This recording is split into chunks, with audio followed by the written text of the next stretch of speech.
আমরা যাতে আমাদের বৃক্ষরোপণের মাধ্যমে চট্টগ্রাম শহরকে আমরা একটি বাসযোগ্য নগরীতে পরিণত করতে পারি। চট্টগ্রাম নগরীকে একটি আধুনিক ও সবুজ নগরী হিসেবে গড়ে তোলার প্রত্যয় ব্যক্ত করেছে বাংলাদেশ জামাত ইসলামী। আজ ৩রা জুলাই বিকেলে কাট্টলী নুরুল হক চৌধুরী উচ্চ বিদ্যালয়ের মাঠে আকবর্ষ থানার উদ্যোগে মাসব্যাপী বৃক্ষরোপণ কর্মসূচির আনুষ্ঠানিক উদ্বোধন করা হয়।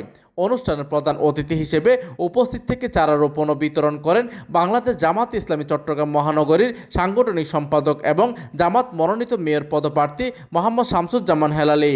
আকবর্ষ থানা আমির মোহাম্মদ আব্দুল হান্নান চৌধুরীর সভাপতিত্বে অনুষ্ঠিত সভায় প্রধান অতিথি বলেন, ইসলাম সমাজে ইনসাফ প্রতিষ্ঠার পাশাপাশি সবুজায়নে উৎসাহিত করে, তাই বৃক্ষরোপণ একটি ইবাদত। তিনি দুঃখ প্রকাশ করে এই সময় বলেন, একটি দুষ্টু চক্র পার্ক দখল ও গাছপালা ধ্বংস করে নগরের বায়ু বিষাক্ত করে তুলছে। এই সময় তিনি আশাবাদ ব্যক্ত করেন, আগামী সিটি কর্পোরেশন নির্বাচনে জনগণ তাকে দায়িত্ব দিলে তিনি এই চট্টগ্রামকে একটি আধুনিক ও সবুজ নগরীতে পরিণত করবেন।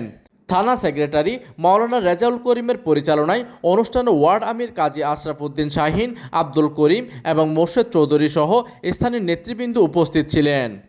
প্রতিনিধির তথ্য ও পাঠানো চিত্রে ডেস্ক নিউজ, দিগন্তের বার্তা 24, চট্টগ্রাম।